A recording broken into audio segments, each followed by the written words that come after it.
Hello everyone, welcome to Vivid Chemi YouTube channel. This is Vidyashri.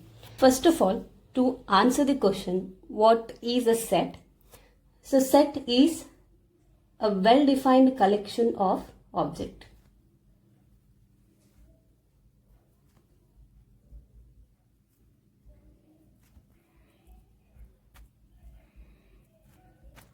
So as to give example, I can tell set of natural numbers.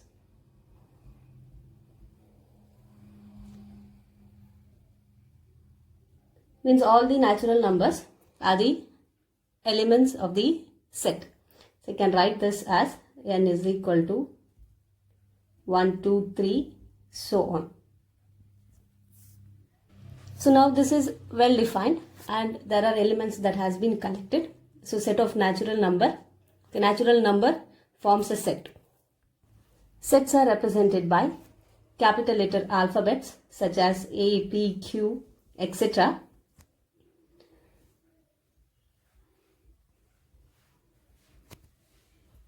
Whereas the elements present in the set are represented by small letter alphabets such as A, B, C or X, Y, Z and so on.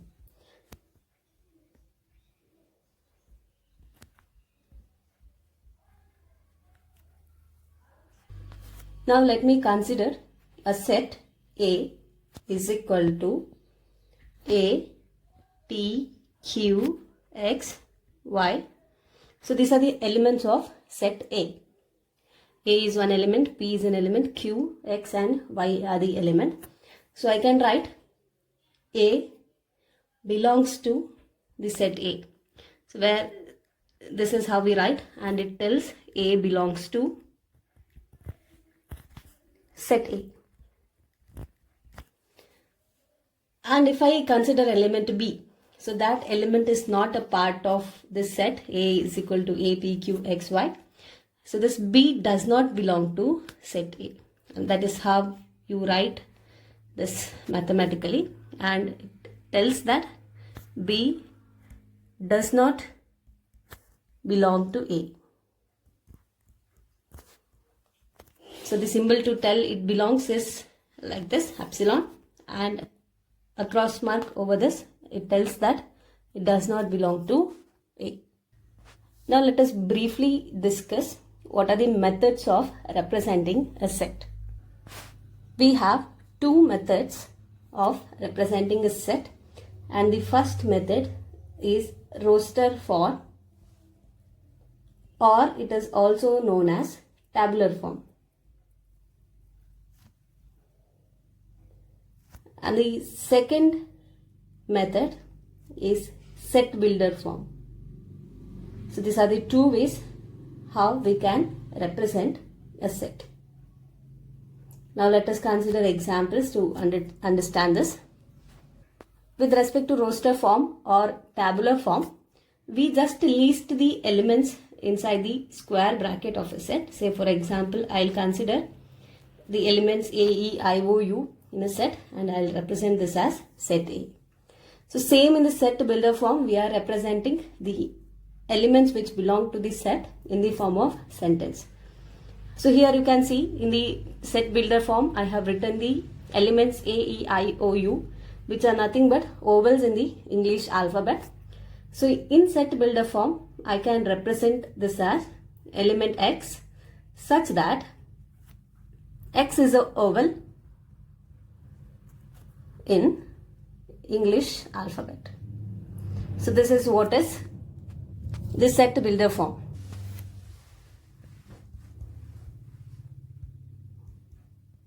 So in case of roster or tabular form, we just list the elements of the set, whereas in the set builder form, we mention it in the form of sentences. Now we will discuss different types of sets. The first type is null set. It is also known as empty set, or you can call it as void set. So it is a set which does not contain any element.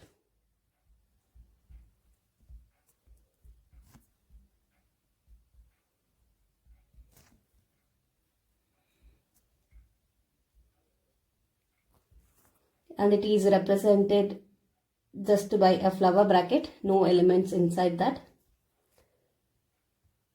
or it is represented by Greek symbol phi.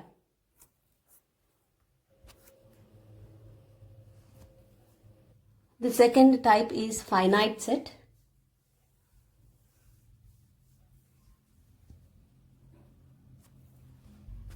A set which is empty or having finite number of elements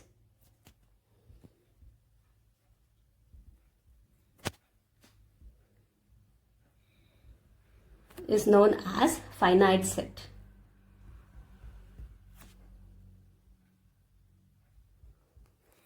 So example for a finite set is a null set, or I can write A is equal to 1, 2, 3. So here you can count, you have just the 3 elements in set A. So this is a finite set. Third type is infinite set.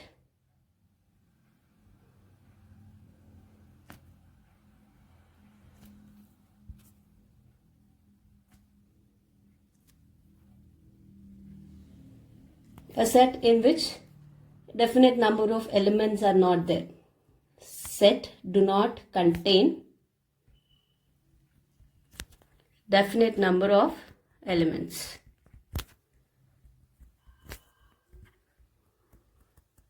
For example, I can consider a set of natural numbers. Sets containing element 1, 2, 3 and so on. This set, elements of this set continues and it never ends. So we cannot count the number of elements in the set. So set of integers is also an example for infinite set. Fourth type is equal sets. So here we need to consider two sets in order to tell they are equal. Whenever two sets have exactly same elements, then they are called as equal sets.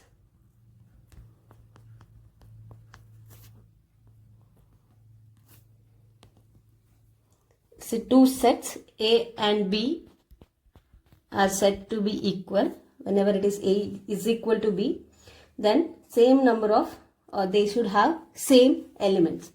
Say for example, now let me consider a set X with the elements A, L, L, O, Y, and a set Y with the elements L, O, Y, A, L. So in this case, you can check that every elements of set X is same as that of the elements of set Y. So therefore I can tell set X and Y are equal sets. And the next type is subset. We need to know what is a subset of a set. Subset of a set X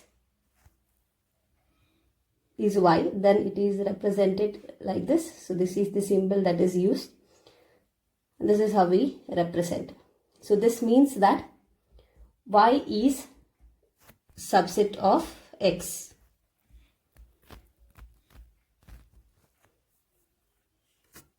So this symbol here, this symbol, it means that is a subset of or is contained in.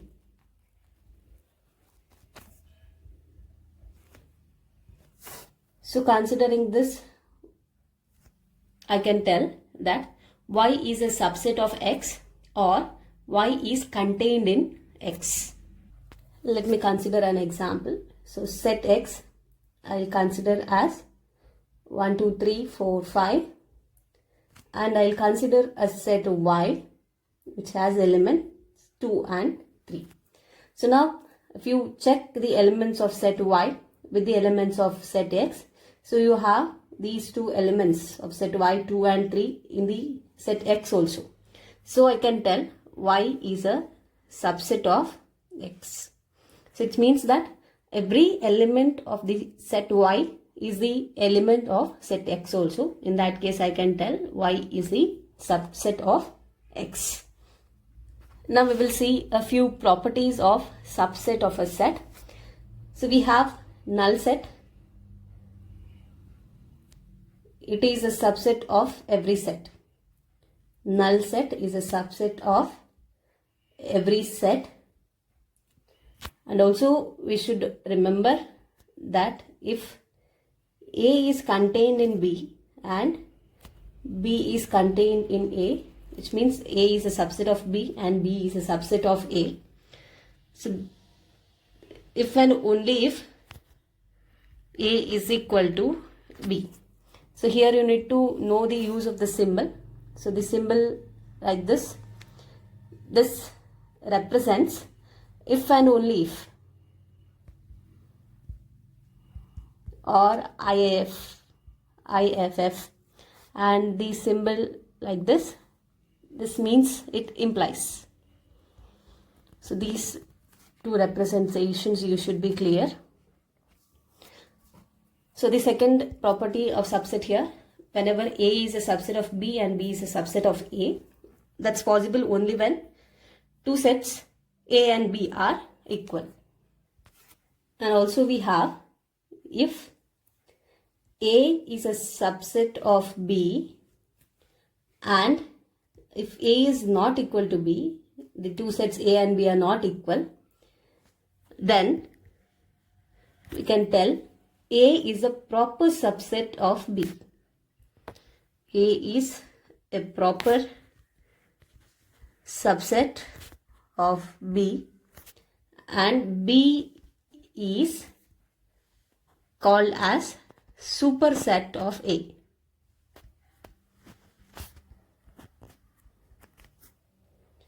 So this is important to remember. When A is a subset of B and two sets A and B are not equal, then A is proper subset of B and B is a superset of A.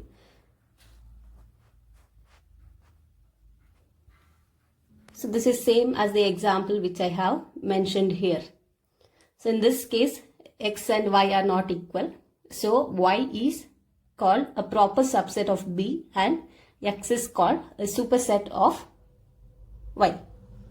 If you consider the set of numbers, then natural number is a subset of integers, which is a subset of the rational numbers Q, and Q is a subset of real numbers, and a set T where T represents a set of irrational number is a subset of real numbers.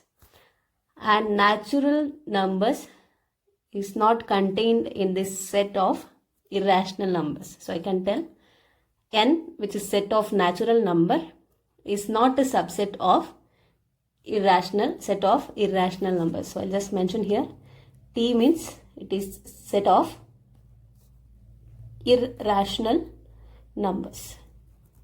So thus you can make out capital letter N is set of natural numbers, Z is set of integers, Q is set of real numbers. The next type of the set we have is singleton set. A set having only one element is known as a singleton set. For example, consider set A with only one element A. So then this set A is known as singleton set. Next thing you need to know is about the power set. If you collect all the subsets of a set into a set, then that will be the power set of the given set. Say for example, I'll consider a set A with the elements 1, 2. So now I'll write the subset of A, so which is nothing but a null set is a subset, and also the element 1, element 2, a set with element 2, then the set itself. we know that every set is a subset of itself.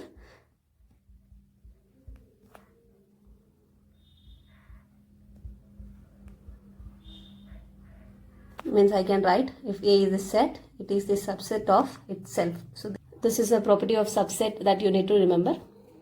So here in the example considered, the set itself forms a subset. Now if I consider all these subset as a set, then that is nothing but the power set of the set A. So power set is nothing but it is the collection of set of all subsets of a set. So in the example, power set of the set A is nothing but it's a null set, set of 1, set of element 2 and a set containing element 1 as well as 2. You can find the number of elements in a power set of a set just by knowing the number of elements present in the set. So let me tell, if A is a set with number of elements of A as m, then the number of elements in the power set of A is given by 2m. So this is how you can calculate the number of elements in a power set. We'll just apply this rule to the example that we have considered here. So the number of elements in case of A here is just 2. We have only 2 elements, 1 and 2. So then I can find the number of elements in the power set of A. So which is nothing but 2 to the power m. So where that m is 2, so it is 2 to the power 2, 2 square is nothing but 4. So you can just count here. You have null set which is 1 element and 1 element 2 and the set itself is a subset. So total you have 4 elements in the power set of A. And you should note that the number of elements of a set is nothing but it is known as cardinality of the set. So if it is asked to find what is the cardinality of the set A considered here, then it is nothing but 2. Cardinality for the set A is 2 because it gives the number of elements present in set A. Okay, so this point is important. You need to just remember cardinality of the set is nothing but it is the number of elements in a given set. The next term you need to know is universal set. So universal set is a set where every set is a subset of this universal set and it is represented by capital letter U. So universal set is a set where every set is a subset of universal set.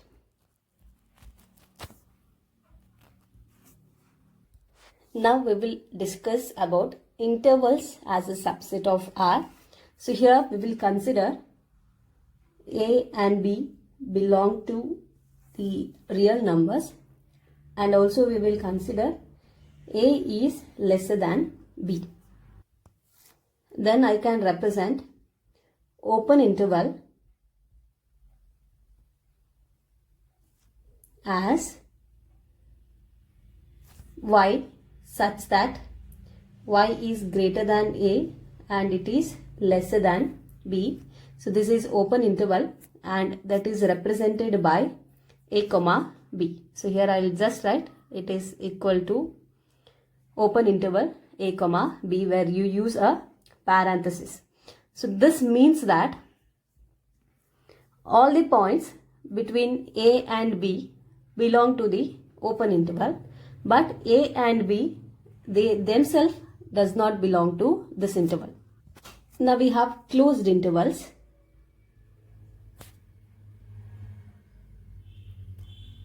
is represented by writing the elements A and B inside a square bracket. If I consider x such that x is greater than or equal to x and lesser than or equal to b, then we call it as closed interval, where it contains the endpoints A as well as B in it. I hope it's clear. Open interval where the endpoints A and B are not included, but in case of closed intervals, the endpoints are also included in the set. We can also write an interval including A and excluding B. So that is written like this. So this is an interval including A and excluding B, and that can be written as x such that x is greater than or equal to A, but it is lesser than B. So this is an interval including A but excluding B.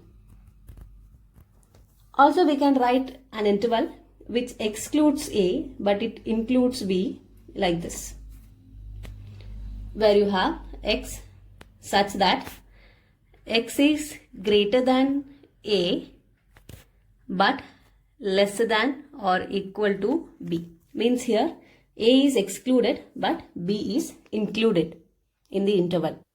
As an example, now if I consider A as an interval with the elements -3 and 5, and B is a closed interval where all the elements between -7 and +9 are included in it, then I can write this set A is a subset of B, because this -3 and the every number which are present between -3 and 5, it belongs to the interval that is given here.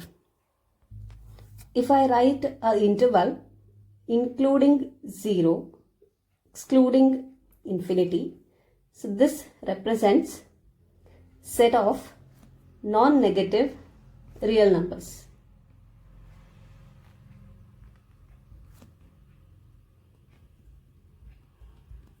Also, if I write an interval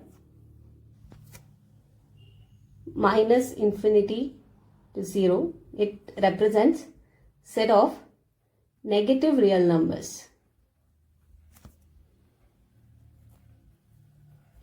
In any interval, by finding the difference between B and A, you can find length of the interval.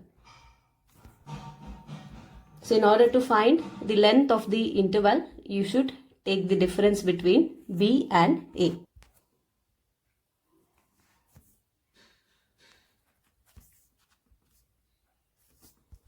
And here you have a question.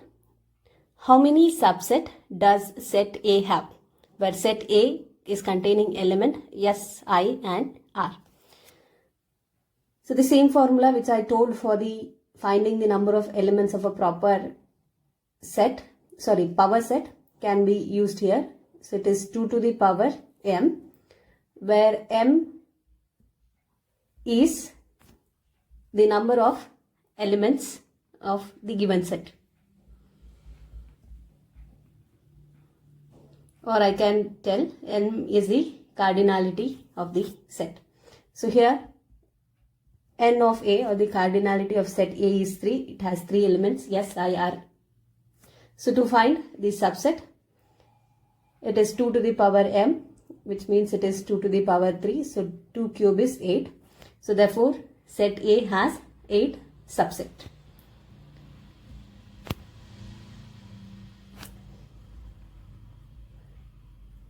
Moving to the next concept, now we will see what is mean by proper subset. Set B is called proper subset of set A if there is at least one element in A not contained in B. See, we have studied what is subset of a set. Subset is when every element of set A is present in set B, then we call A is a subset of B. But here every element is present but one element is present extra in set A. In that case, we call it as a proper subset. In order to understand it more clearly, we'll consider an example here. So I'll consider set A with the element H, A, B, I, T. Now I'll write a subset of A as a set B as A, B, I, T.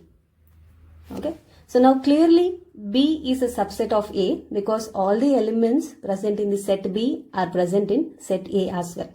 Now we will check whether every element of A is present in B. See, we have A in both the sets and we have B in both the sets. I is also present in both sets as well as T is present in both sets. But if you check set A, you have an element H which is not there in set B. Therefore, I can tell B is a proper subset of A. So the representation is same, it is representation of subset, but I tell B is a proper subset of A since every element of B is present in A, but A contains one element which is not there in B. So for any given set, 2 to the power m minus 1 gives us the number of proper subset.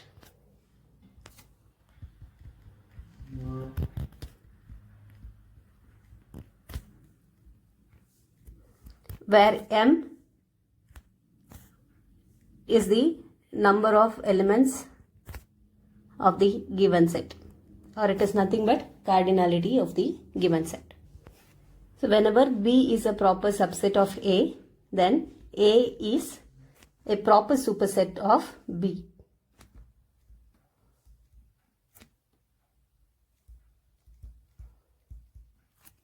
Venn diagrams are put forward by English logician John Venn, and these diagrams helps the calculations related to set to make them simpler. So universal set is represented by a rectangle.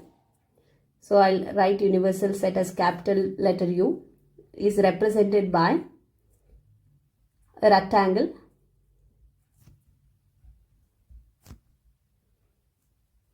And we know every other set is a subset of universal set and it is represented by circles.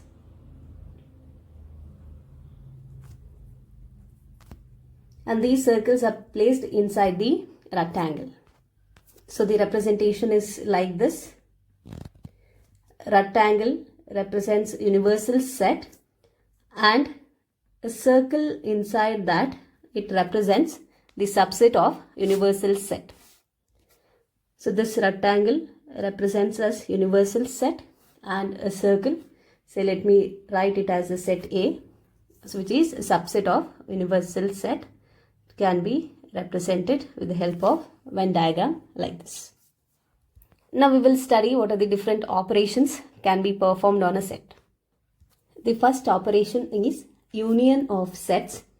It is represented by the symbol like this, A union B. It is read as A union B.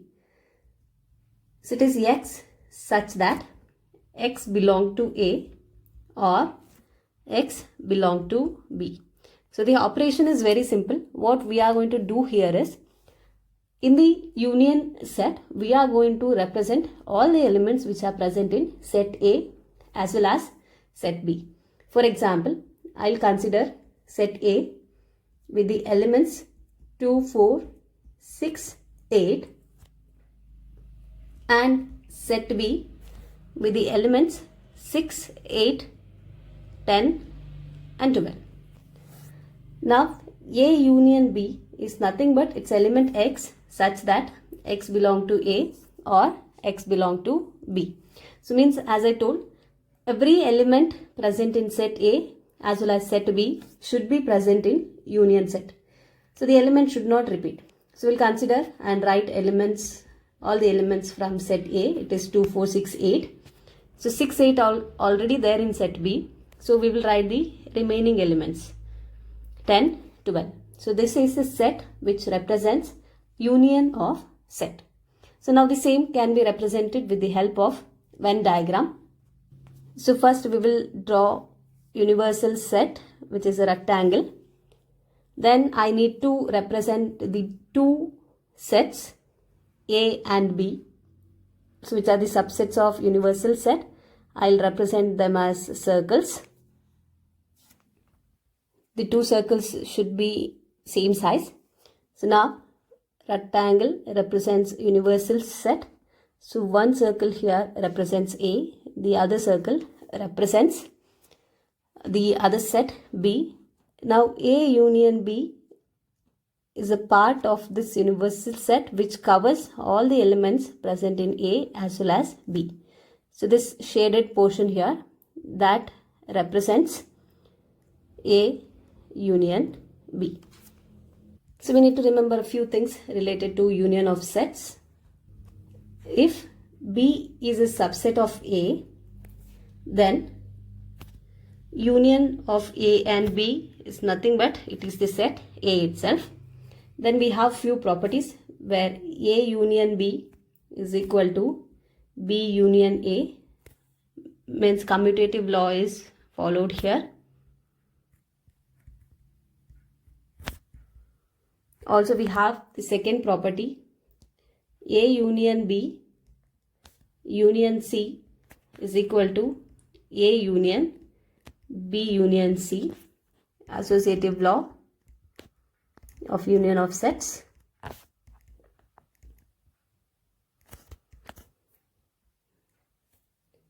A union null set is A, where this phi represents the null set, and this is known as identity law of union of sets, where the null set is the identity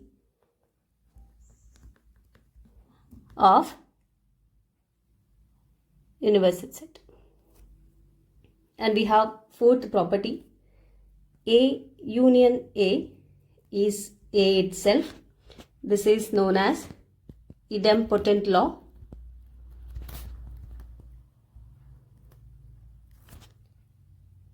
Then we have fifth one, union of universal set and set A is nothing but universal set. So this is known as law of universal set. All these are the properties related to the union of sets that you need to remember. Also, if B is a subset of A, then A union B is nothing but it is the set A itself. Now let us move on to study the second operation. It is intersection of sets. Intersection of sets is represented symbolically like this. So it's read as A intersection B. It is element X such that X belong to A and X belong to B. So in case of union of sets, I told every element of set A as well as set B should be present in the union set. Now in case of intersection of sets, the elements which are common in both set A and B, that we will be mentioning. So if, for example, if I consider set A with element 1, 2, 3, 4, 5, 6, 7, and if I consider set B with elements 2, 3, 5 and 7, if I need to find A intersection B. So the elements of the set A intersection B are such that they should be there in set A as well as set B. Now we'll check. 1 is present only in set A but not in B. But see, element 2 is present in both the sets. 3 is present in both, as well as 5 and 7 are present in both the sets. So A intersection B here is 2, 3, 5, 7. So it's a set where you should be writing the common elements present in the given sets. So that is nothing but intersection of sets. Using Venn diagram, we can represent intersection of sets like this. So drawing a rectangle for universal set, then we will represent the two sets A and B with the help of circle inside the universal set. We'll denote universal set as U and set A, set B. Intersection is nothing but the elements present in both A and B, that is this middle region of the circle. So this represents intersection. So this represents A intersection B. Moving to the properties related to the intersection. So commutative law is followed, means A intersection B is equal to B intersection A, which is commutative law.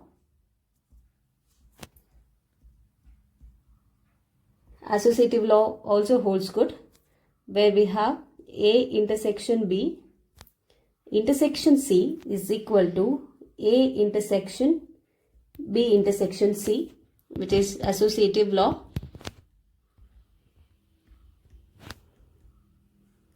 And the third, intersection of null set and a given set A is null set, and intersection of universal set with the given set A is nothing but it's the given set A. So these are known as law of null set and universal set. Fourth property we have is A intersection A is equal to A, which is idempotent law.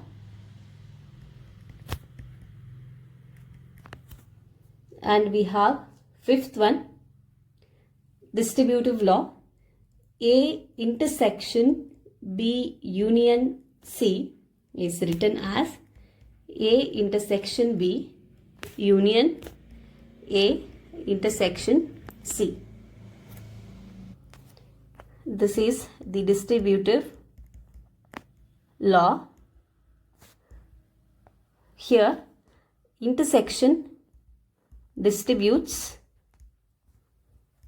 over union. So all these properties related to the operations are very important to remember. This can be used in order to solve problems related to the sets. Now we will see a few Venn diagrams related to the operations that we have discussed, the union of sets as well as intersection of sets. With the help of Venn diagram, so here are few representations has been written. So we have considered three subsets of universal set A, B and C.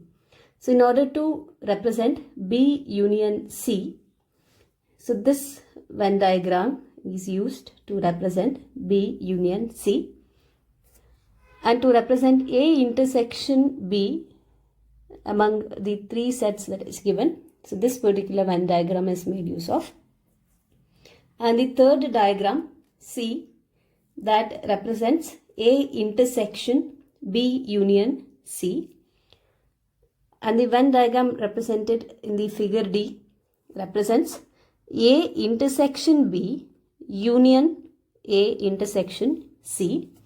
And the E diagram represents A intersection C, where B and E have similarities. B represents A intersection B and E represents A intersection C. So by looking into the Venn diagram, we can clearly make out which operation is performed on the given sets. We'll move into the next operation, that is to find the difference of sets. Difference of two sets A and B is represented as A minus B. So let me explain this considering an example. We'll consider set A with elements 1 to 6, 1, 2, 3, 4, 5, 6, and B will write 2, 4, 6, 8, which is a set of first 4 even numbers. Now A minus B is a set which contain all the elements of set A which are not there in set B. So set B has element 2. So we are going to delete the element 2 from set A. 4 is there. So 4 is removed from set A. 6 is there. 6 is also removed from set A. 8 is anyway not there in set A. So we'll write all the elements present in set A which are not there in set B, that is 1, 3 and 5. Now if we are asked to find difference between set B and A, B minus A, in that case we'll write all the elements in set B which are not there in set A. So 2, 4, 6, 8, among that 2 is there in set A, so we are not going to write any difference of the sets. 4 is there, 6 is there. So 2, 4, 6 are present in A. So the only element which are present in B other than the elements present in A is 8. So B minus A is 8. So for these sets, I'll write what is A intersection B also. A intersection B means the elements which are present in both the sets we have to write. Therefore, that is 2, 4 and 6. Now, if you look into the set A minus B, B minus A and the intersection of sets A intersection B, you can see that all these are mutually disjoint. They do not have any element in common. So I can tell they are mutually disjoint set, which can be represented with the help of Venn diagram. So we'll write universal set, then two subset of it, A and B,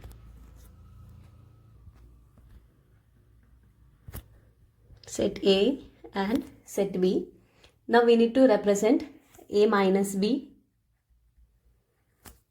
B minus A and A intersection B. So A minus B I'll represent with this color.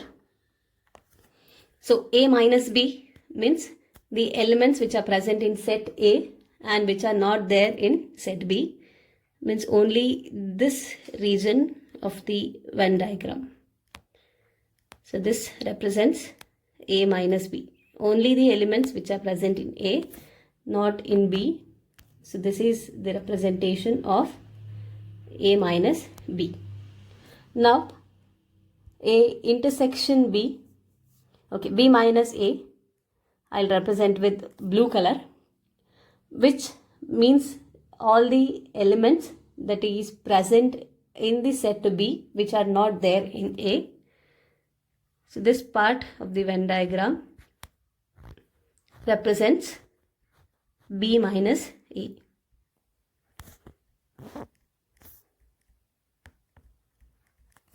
Now in between, where the circle A and B touch each other, and in between region, that represents the intersection. A intersection B is represented by red color. And it is clearly seen that these three are mutually disjoint. They do not have any elements in common. So this is what you remember. A minus B and B minus A intersection B are mutually disjoint sets, and the representation using Venn diagram. The next operation on the set is to find complement of a set.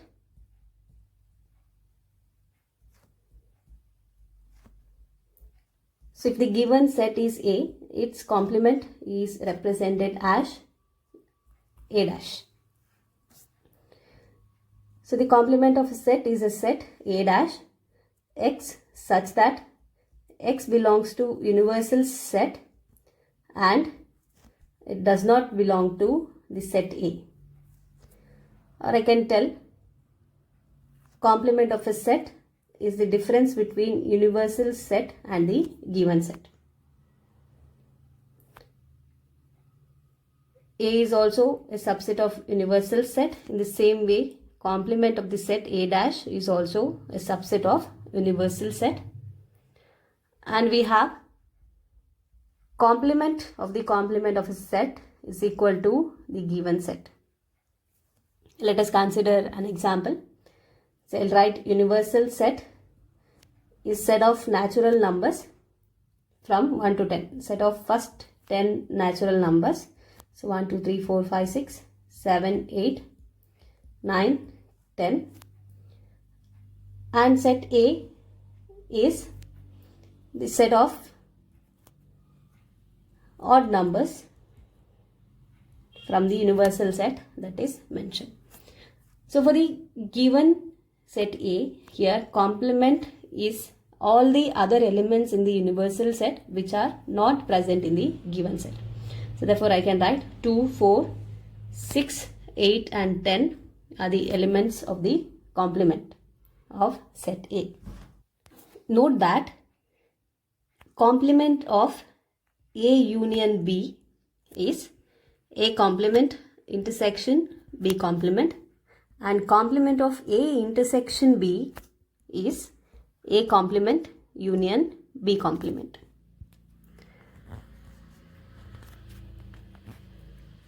Now we will move to study the properties of complement of sets. First we have complement laws.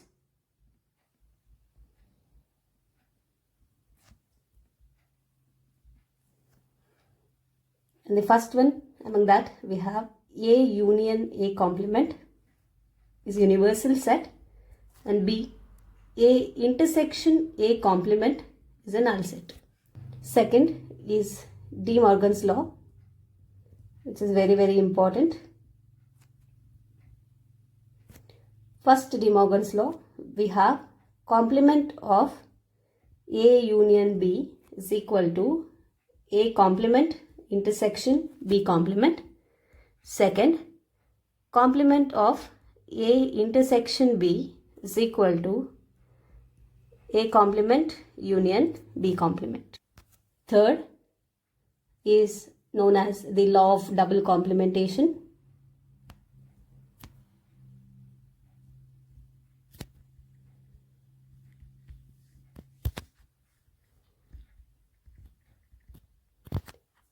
Complement of a set A complement, its complement is the given set A. Fourth is the law of empty set and universal set.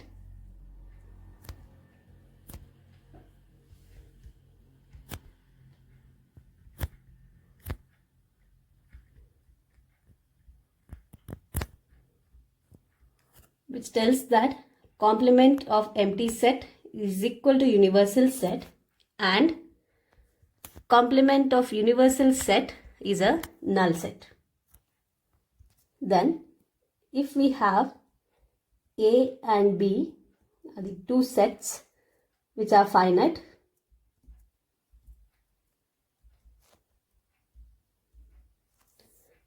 and if we have A intersection B is equal to null set, then we have number of elements in the union of sets is equal to number of elements of set A plus number of elements of set B. And if A intersection B is not a null set, then number of elements present in the union of sets is equal to number of elements present in set A plus number of elements present in set B minus number of elements present in the intersection set of A and B. So these are important. Whenever two finite sets are given, if the intersection of sets is equal to null set, then number of elements present in the union of sets is equal to sum of the number of elements present in the individual sets. And when the intersection of sets is not equal to null set, then number of elements in the union of sets is equal to sum of number of elements of set A and B minus number of elements present in the intersection of sets. Also, to find the number of elements in A union B union C, this is equal to n of A plus n of B plus n of C minus n of A intersection B minus n of B intersection C minus n of A intersection C plus n of A intersection B intersection C, and also A minus B, B minus A, and A intersection B are disjoint sets.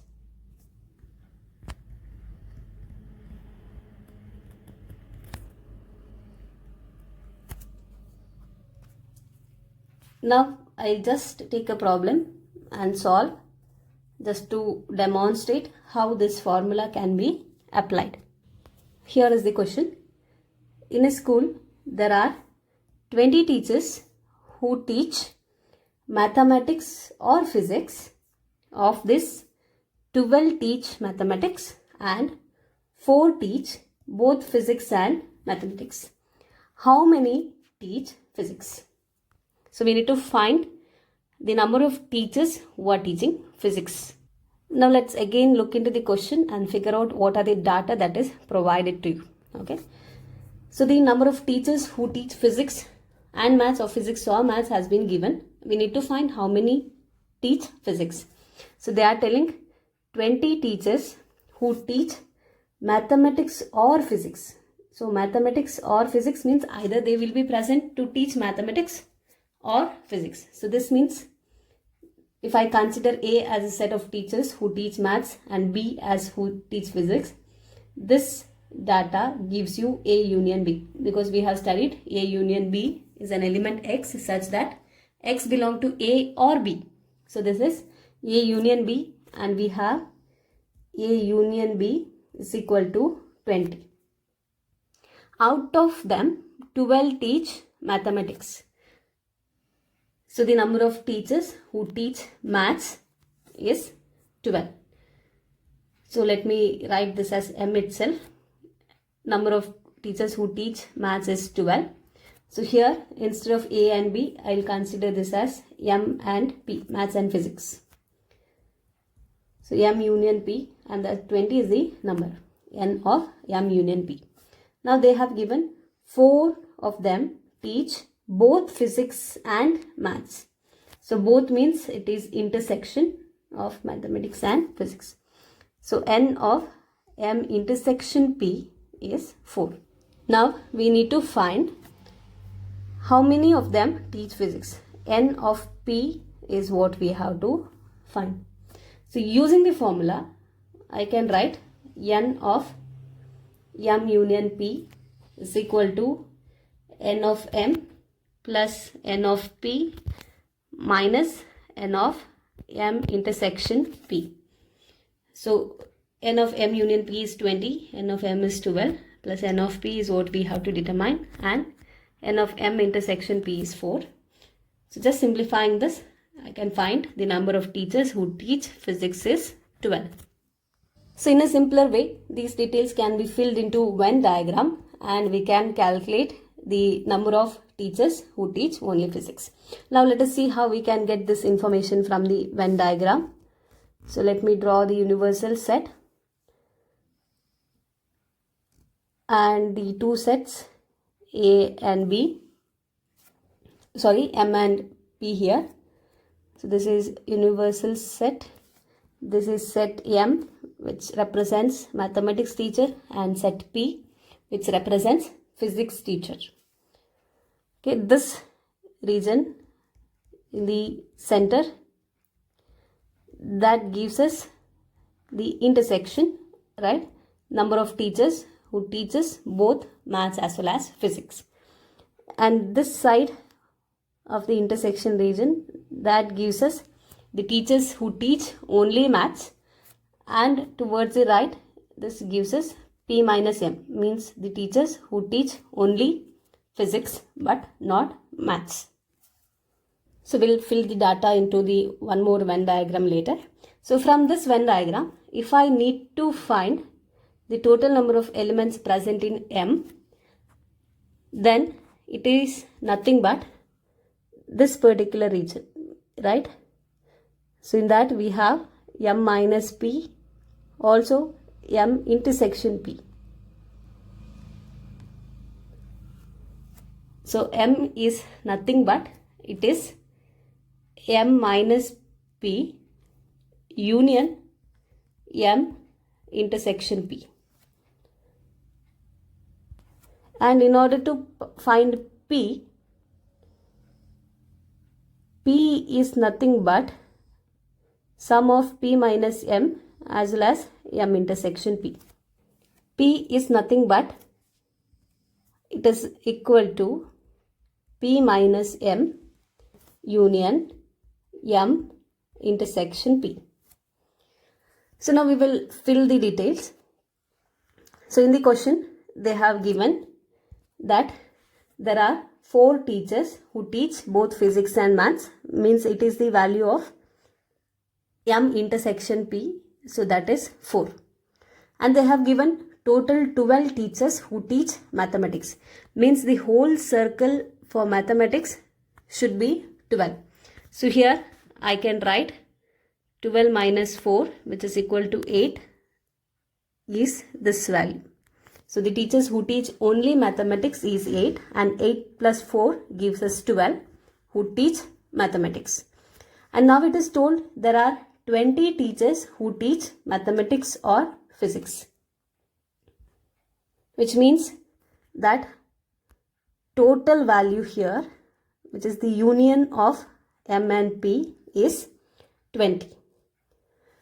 So in order to get 20, how many more I should write along with 8 and 4? 8 and 4 gives us 12. So 20 minus 12, so it is 8.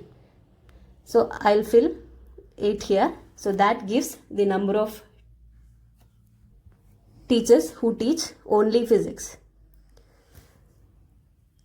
So total sum is 20. Now you can see 8 teachers who teach only mathematics and 4 teachers who teach both physics and mathematics, 8 teachers who teach only physics. In the question they have asked how many teach physics. So only physics means we should consider the whole circle of P. So that is 4 plus 8 is equal to 12. That gives the total number of teachers who teach physics only. Thank you for watching. Like and share the video among your family and friends if the contents are useful. Subscribe to my channel for more updates. And do not forget to enable the bell icon to get notified about the upcoming videos.